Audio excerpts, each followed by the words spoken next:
Hi student, अस्सलाम वालेकुम।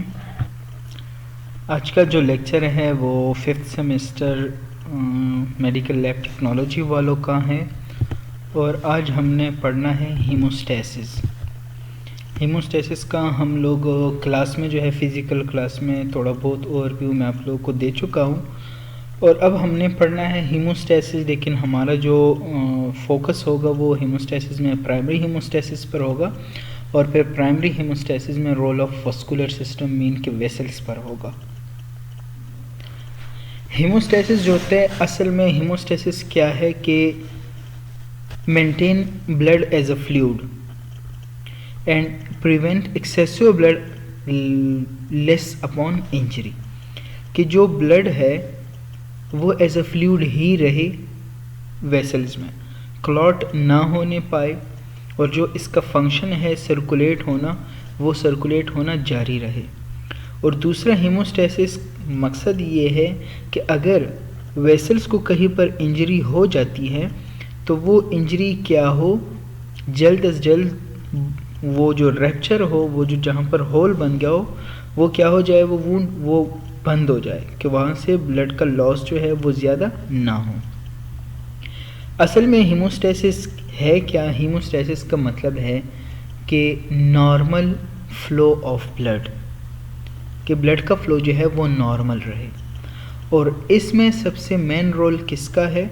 वो प्लेटलेट्स का, वस्कुलर सिस्टम का और कोगुलेशन प्रोटीन्स का। वेसल्स, प्लेटलेट्स और प्लाज्मा प्रोटीन जो कोगुलेशन प्रोटीन है, इनका रोल है कि ये ब्लड को नॉर्मल फ्लो कैसे देते हैं, कब इनकी ज़रूरत है एक्टिवेट हो जाते हैं, कब ये इनएक्टिवेट होते हैं, ऐसे कौन से केमिकल है जो कि ब्लड को क्लॉट करते हैं, और कुछ ऐसे केमिकल है, कुछ ऐसी कंडीशंस है जो ब्लड को क्लॉट होने नहीं देते। तो जब भी हीमोस्टेसिस मैकेनिज़्म मीन मतलब है कि नॉर्मल ब्लड फ्लो। अब हम पढ़ते हैं कि अगर इंजरी हो जाए किसी ब्लड वेसल्स को, तो वेसल, प्लेटलेट्स या प्लाज्मा प्रोटीन कैसे रिएक्ट करते हैं कि वो जो रैप्चर हुआ है ब्लड वेसल में, वो जो ब्लड वेसल्स में रैप्चर हुआ है उसको कैसे बंद कर दे।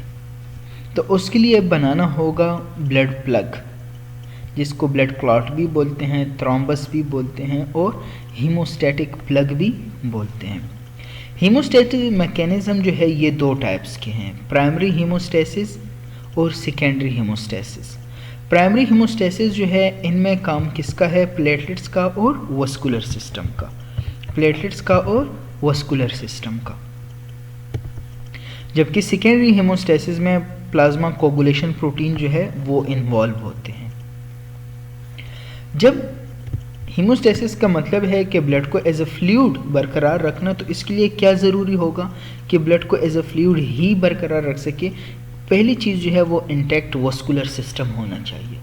जो वेसल्स होंगे, वेन्स और आर्टरीज, वो क्या होने चाहिए? इंटैक्ट होनी चाहिए, मीन बिल्कुल नॉर्मल होनी चाहिए, स्मूथ एंडोथेलियल सरफेस होनी चाहिए, कोई रैप्चर नहीं होना चाहिए उसमें, या अदरवाइज़ आप कह सकते हैं कि कोई भी उसमें होल नहीं होना चाहिए, कोई लीकेज नहीं होनी चाहिए। दूसरी चीज़ ज़रूरी ये है कि प्लेटलेट्स इनएक्टिव फॉर्म में हो, क्योंकि अगर प्लेटलेट्स एक्टिवेट हो जाएंगे तो आप लोगों को पता है कि प्लेटलेट्स का काम है thrombus formation, plug formation, clot formation. तो फिर क्लॉट बनेगा, और जब भी क्लॉट बनेगा तो ब्लड का जो फ्लो है वो क्या करेगा? उसको रेजिस्टेंस पैदा हो जाएगी।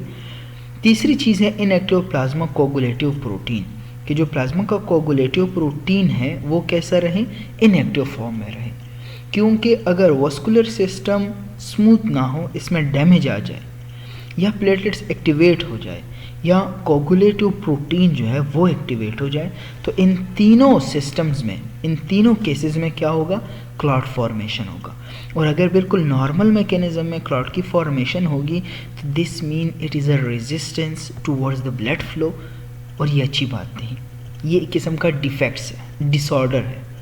तो नॉर्मल हीमोस्टेसिस को अगर आप ब्लड को एज अ फ्लूइड मेंटेन रखना चाहते हैं, सर्कुलर सिस्टम मेंटेन रखना चाहते हैं, तो क्या करना होगा कि ये तीन चीज़ें जो हैं, ये तीन केसेस आपको करनी होगी कि वस्कुलर सिस्टम में कोई डैमेज ना हो, प्लेटलेट्स एक्टिवेट ना हो, और प्लाज्मा प्रोटीन जो है वो एक्टिवेट ना हो।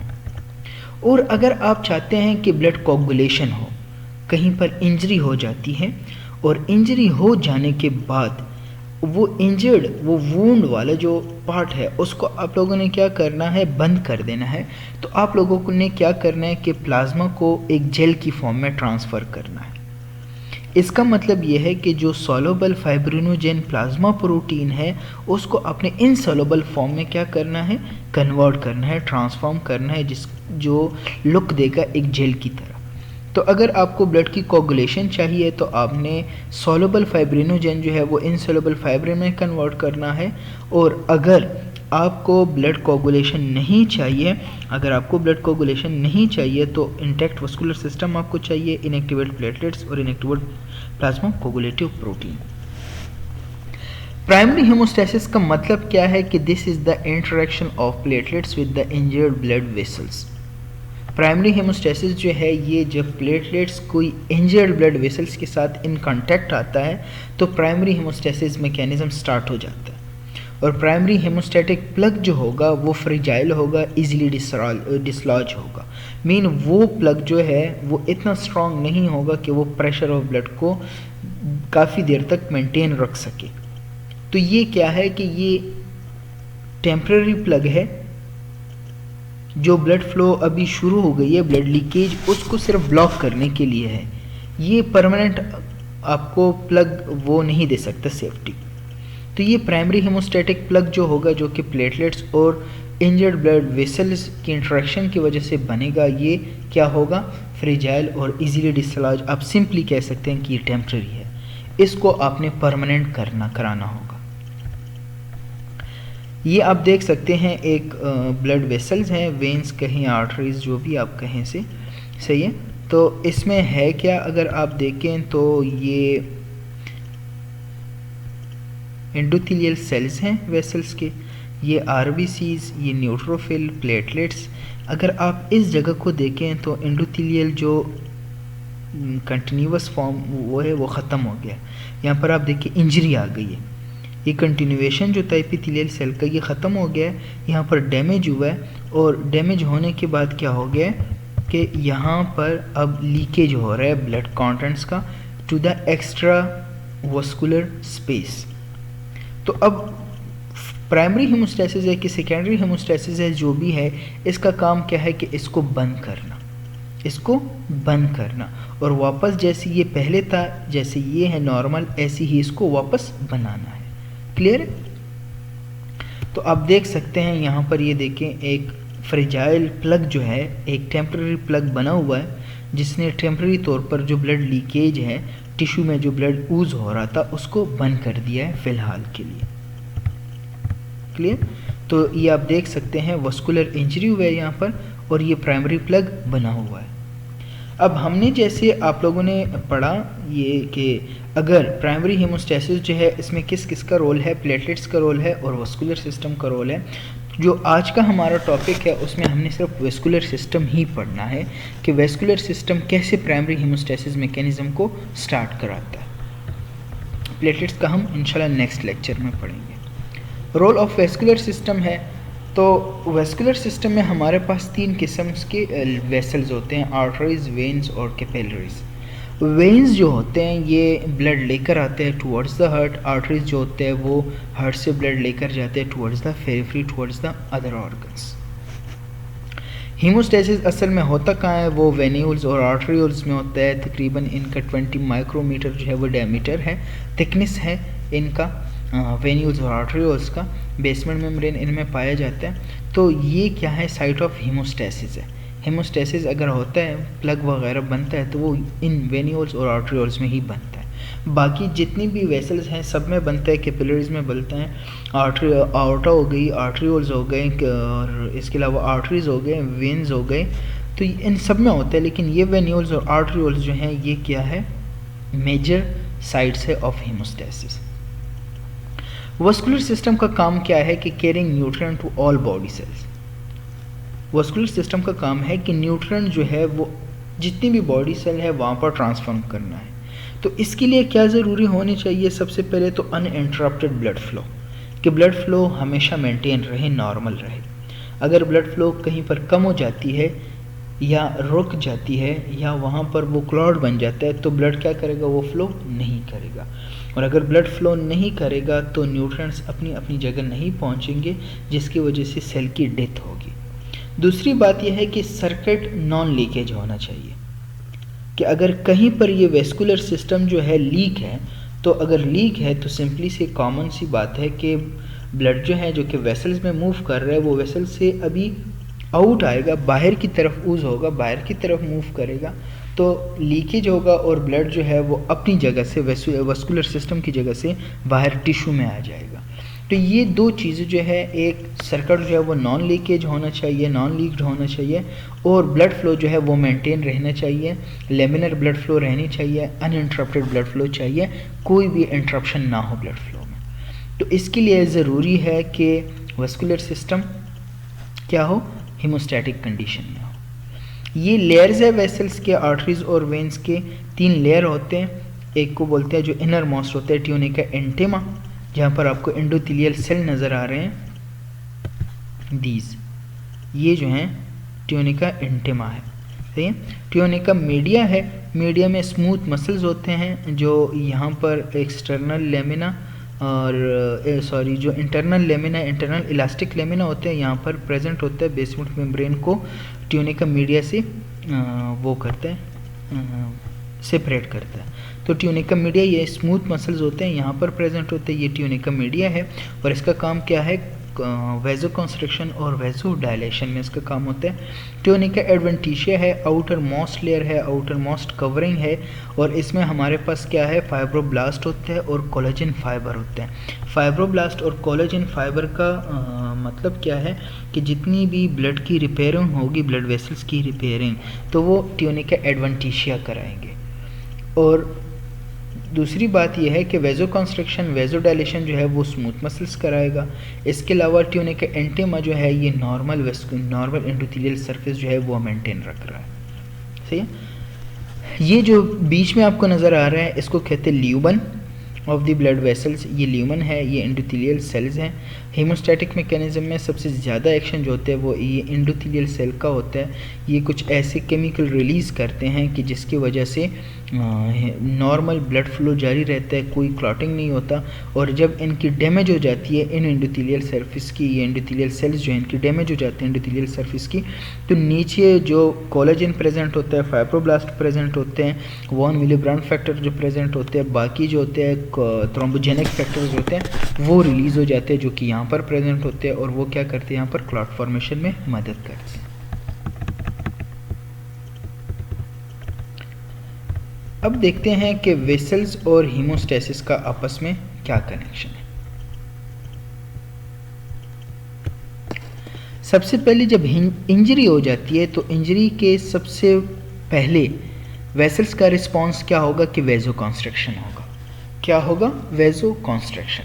वेजो कॉन्स्ट्रिक्शन मतलब कि जो ल्यूमन होता है, जो ल्यूमन ऑफ द वेसल्स होगा वो क्या हो जाएगा, वो कम हो जाएगा। ये देखिए यहाँ पर ल्यूमन ज़्यादा था, यहाँ पर ल्यूमन क्या हो गया, कम हो गया।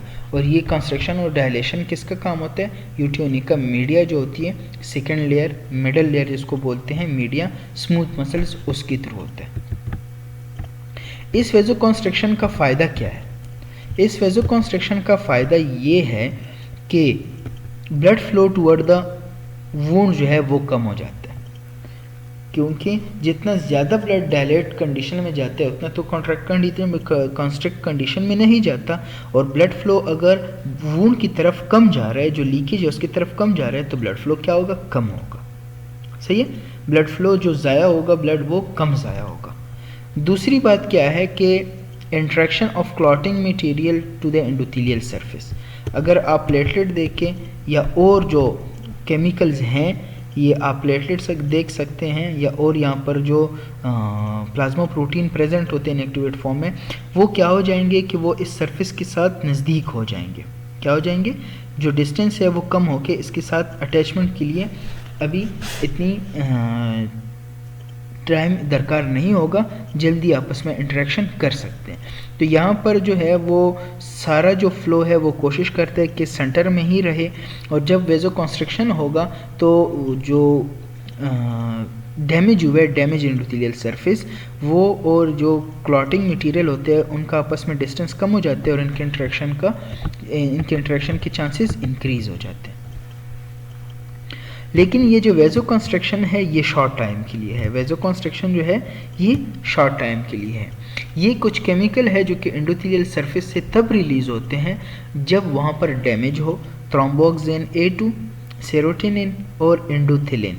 ये एंडोथिलिन जो हो गया, थ्रोम्बोक्सिन A2, सेरोटोनिन हो गया, ये प्लेटलेट्स से भी रिलीज़ होते हैं और एंडोथेलियल सरफेस जो है, एंडोथेलियल सेल जो है उनसे भी रिलीज़ होते हैं। और इनका काम क्या है? इनका काम वेजो कंस्ट्रक्शन कराना है, डिक्रीज डायमीटर ऑफ ल्यूमेन, और इनका काम क्या है कि ब्लड फ्लो को कम करना, और इंटरेक्शन जो है वो क्लॉटिंग मटेरियल एंडोथेलियल सरफेस का आपस में इंक्रीज़ होगा। लेकिन कैसे इंक्रीज़ होगा कि इनकी बीच जो डिस्टेंस होती है वो कम हो जाती है।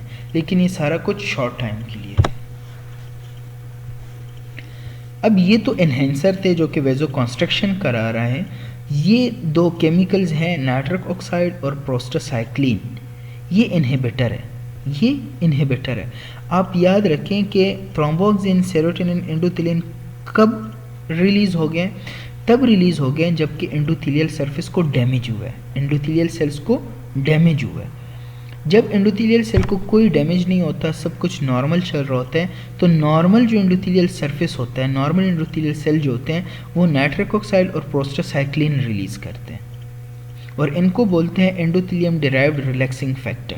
प्रोस्टासाइक्लिन को एंडोथेलियम डिराइव्ड रिलैक्सिंग फैक्टर भी बोलते हैं। क्यों बोलते हैं? Because they decrease platelet recruitment. Platelet जो हैं वो एंडोथेलियल सेल के साथ अटैच करने को नहीं देते, वेजो कंस्ट्रक्शन नहीं होने देते, और प्लेटलेट की एक्टिवेशन भी क्या करते हैं? डिक्रीज़ करते हैं। मीन ना प्लेटलेट को एक्टिवेट करते हैं, ना वेजो कंस्ट्रक्शन कराते हैं, और ना प्लेटलेट्स को जो वूंड जहाँ पर डैमेज हुआ है, सही है, वहाँ पर आने नहीं देते। लेकिन ये नॉर्मल कंडीशन है। नॉर्मल कंडीशन में कोई डैमेज ही नहीं होगा तो प्लेटलेट्स कैसे आएंगे एंडोथेलियल सरफेस के थ्रू, के साथ कैसे अटैच होंगे? कोई अटैचमेंट नहीं होगी, और अगर होगी भी तो प्रोस्टासाइक्लिन और नाइट्रिक ऑक्साइड ऐसे केमिकल है कि ना प्लेटलेट्स की रिक्रूटमेंट होने देते हैं नॉर्मल कंडीशन में। अगर नॉर्मल कंडीशन में ही क्लॉट बन रहा है तो दिस इज़ डिफेक्ट, थ्रोम्बोसिस है। नॉर्मल कंडीशन में हमें थ्रोम्बस नहीं चाहिए, जब डैमेज हो तभी बनना चाहिए। तो नॉर्मल में जब हमारे बॉडी में थ्रोम्बस नहीं बनता तो एंडोथेलियल सरफेस का रोल क्या है कि वो नाइट्रिक ऑक्साइड और प्रोस्टासाइक्लिन रिलीज़ करते हैं। इसके अलावा और भी केमिकल हैं, हम आगे पढ़ेंगे, लेकिन ये जो है नॉर्मल एंडोथेलियल सरफेस से रिलीज़ होते हैं, और इनका काम क्या होता है कि प्लेटलेट्स रिक्रूट भी ना हो, वेजो कंस्ट्रक्शन भी ना हो, प्लेटलेट्स एक्टिवेट भी ना हो। ये रिलैक्सिंग फैक्टर है एंडोथेलियम के। जो नॉर्मल एंडोथेलियल होता है, नॉर्मल एंडोथेलियल सरफेस जिसमें कोई प्रिक नहीं हुआ, नॉर्मल ब्लड फ्लो जारी है, तो वो नॉन थ्रोम्बोजेनिक होता है। उसमें कोई थ्रोम्बस फॉर्मेशन, क्लॉट फॉर्मेशन नहीं होती। क्लॉट फॉर्मेशन सिर्फ तब होगी, इसी कंडीशन, इसी शर्त में होगी जब एंडोथेलियल सरफेस को डैमेज होगा। जब एंडोथेलियल सरफेस को डैमेज होगा तो सब एंडोथेलियल सरफेस जो ट्यूनिका एडवेंटिशिया है, और जहाँ पर कोलेजन पाया जाता है, जहाँ पर वॉन विलिब्रॉन फैक्टर पाया जाता है, जहाँ पर फाइब्रोब्लास्ट पाए जाते हैं, ये क्या हो जाएंगे? एक्सपोज हो जाएंगे। जब ये एक्सपोज हो जाएंगे तो प्लेटलेट्स इनके साथ फिर क्या करेगा? रिएक्शन करेगा, इनके साथ अटैच होगा, तो थ्रोम्बस फॉर्मेशन होगी। तो एंडोथेलियल सरफेस तब थ्रोम्बोजेनिक होता है जब ये डैमेज होता है। नॉर्मल एंडोथेलियल सरफेस थ्रोम्बोजेनिक नहीं है, और नॉर्मल एंडोथेलियल सरफेस क्या रिलीज करते हैं? नाइट्रिक ऑक्साइड और प्रोस्टासाइक्लिन। नॉन थ्रोम्बोजेनिक इफेक्ट कब होता है? हमने पढ़ा कि जब नॉर्मल एंडोथेलियल हो। तो नॉर्मल एंडोथेलियल नॉन थ्रोम्बोजेनिक होता है, तो कैसे मेंटेन रखता है नॉन थ्रोम्बोजेनिक एक्टिविटी को? एक फिजियोलॉजिक मैकेनिज्म ये है, आता है कि जो प्लाज्मा प्रोटीन है और प्लेटलेट्स है, इनकी सरफेस नेगेटिव चार्ज है और एंडोथेलियल सरफेस भी नेगेटिव चार्ज होते हैं, तो ये एक दूसरे को रिपेल कर रहे होते हैं। तो उसकी वजह से जो क्लॉटिंग फैक्टर है वो एंडोथेलियल सरफेस के नज़दीक ही नहीं आ सकते, और जब नहीं आ सकते तो क्लॉट फॉर्मेशन नहीं होगी। दूसरी जो स्ट्रॉन्ग मैकेनिज्म है, स्ट्रॉन्ग एविडेंस है कि non thrombogenic effect normal endothelial surface में है, तो वो बायोकेमिकल मैकेनिज्म्स है। तो बायोकेमिकल मैकेनिज्म कौन कौन से हैं? अब आप देख सकते हैं प्रोस्टासाइक्लिन, नाइट्रिक ऑक्साइड ADPase जो कि ADP को ख़त्म करता है, उसकी ब्रेक डाउन करते हैं। तो इनका काम क्या होता है, इनहिबिट प्लेटलेट फंक्शन। ये प्लेटलेट की फंक्शन को इनहिबिट करते हैं, मीन प्लेटलेट को एक्टिवेट होने नहीं देते, उनको एडहेशन, उनकी एडहेशन नहीं करने, ब्लॉक करते कि वो एडहेशन ना करे, वो अटैच ना हो किससे, एंडोथेलियल सरफेस से। फिर वो क्या हो, एक्टिवेशन ना हो उनकी, वो अपना शेप जो है वो चेंज ना कर सके। ये हम मज़ीद पढ़ेंगे प्लेटलेट्स के रोल में। तो इनका काम होता है प्लेटलेट्स की फंक्शन को इनहिबिट करना। इसके अलावा थ्रोम्बोमोड्यूलिन जो है, थ्रोम्बोमोड्यूलिन सी भी इसको बोलते हैं, जो कोफैक्टर सी होता है, प्रोटीन सी जो होते हैं उसको एक्टिवेट करने का काम है इसका। थ्रोम्बोमोड्यूलिन, हेपारिन हो गया और टिश्यू फैक्टर पाथवे इनहिबिटर हो गए। तो वो ये केमिकल है कि ये क्या करते हैं, इनहिबिट कोगुलेशन, ये कोगुलेशन होने नहीं देते। इसके अलावा टिश्यू प्लाज्मिनोजेन एक्टिवेटर, एनेक्सिन जो कि टिश्यू प्लाज्मिन के जो रिसेप्टर होते हैं जो प्लाज्मिनोजेन पर पाए जाते हैं। इसके अलावा प्लाज्मिनोजेन लेटलबेट हो गया, इनकी भी प्रोडक्शन कराते हैं और ये क्या करते हैं, फाइब्रिनोलाइसिस एक्टिवेट करते हैं। तो ये सारी वो चीज़ें अगर आप देखिए, प्लेटलेट का फंक्शन भी इनहिबिट हो रहा है, कोगुलेशन भी इनहिबिट हो रहा है, फाइब्रिनोलाइसिस इंक्रीज़ हो रहा है। तो इसका मतलब ये है कि बॉडी में किसी भी किस्म का कोई क्लॉट नहीं है और क्लॉट की ज़रूरत भी नहीं है। तो इस कंडीशन में नॉन थ्रोम्बोजेनिक इफेक्ट जो है वो फिजियोलॉजिक और बायोकेमिकल मैकेनिज्म के थ्रू एंडोथेलियल बिल्कुल नॉर्मल मेंटेन हो रहा है, ब्लड फ्लो बिल्कुल नॉर्मल है। अगर थ्रोम्बोजेनिक इफेक्ट कब होगा, थ्रोम्बोजेनिक इफेक्ट तभी होगा कि जब एपिथेलियल सेल जो है वो क्या हो जाए, इंजर्ड हो जाए। ये एंडोथेलियल सरफेस जो है यहाँ पर इंजरी हो गई, नीडल के साथ ब्रेक हो गया, कोई ट्रॉमा कंडीशन है, कुछ भी हो, लेकिन हुआ क्या है कि ये जो सरफेस है वेसल्स का ये डैमेज हुआ है।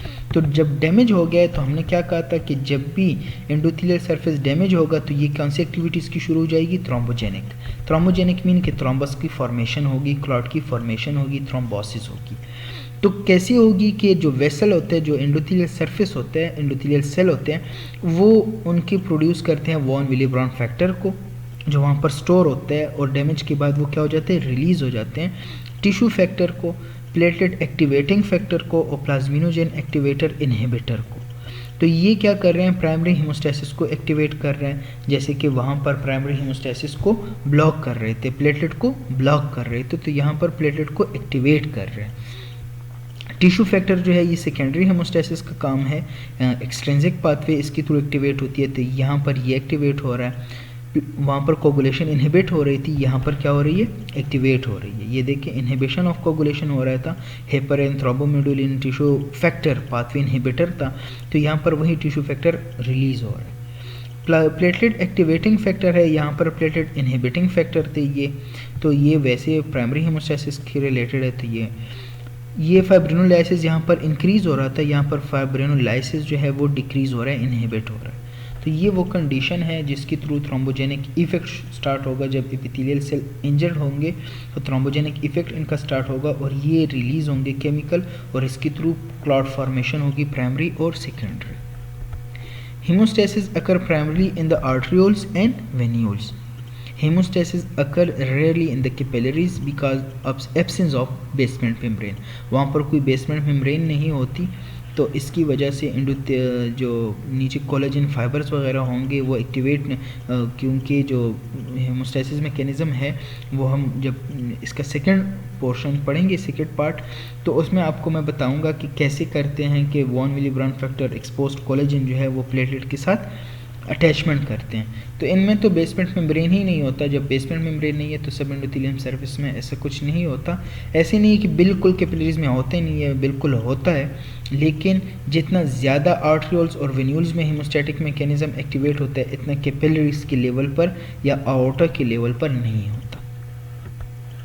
ये जो है आप देखें हेमोस्टैटिक मैकेनिज्म है, लेकिन प्राइमरी हेमोस्टेसिस है, और प्राइमरी हेमोस्टेसिस में भी फिर क्या है कि सिर्फ और सिर्फ रोल ऑफ एंडोथेलियल सरफेस का है। आप देखें, पढ़ें, आप मैकेंजी भी यूज़ कर सकते हैं और इसके अलावा जेपी भी यूज़ कर सकते हैं, एसेंशियल ऑफ हेमाटोलॉजी, हाफब्रांड यूज़ कर सकते हैं, डिग्रेशी यूज़ कर सकते हैं आप लोग। इसके अलावा डैशी जो है वो भी आप यूज़ कर सकते हैं। जो भी बुक आप चाहें तो वो आप पढ़ सकते हैं। इसके लिए पढ़ें, समझें। अगर किसी को समझ नहीं आती तो बेशक आप पूछ सकते हैं। नए लेक्चर तक अपना ख्याल रखिएगा और अल्लाह हाफिज़।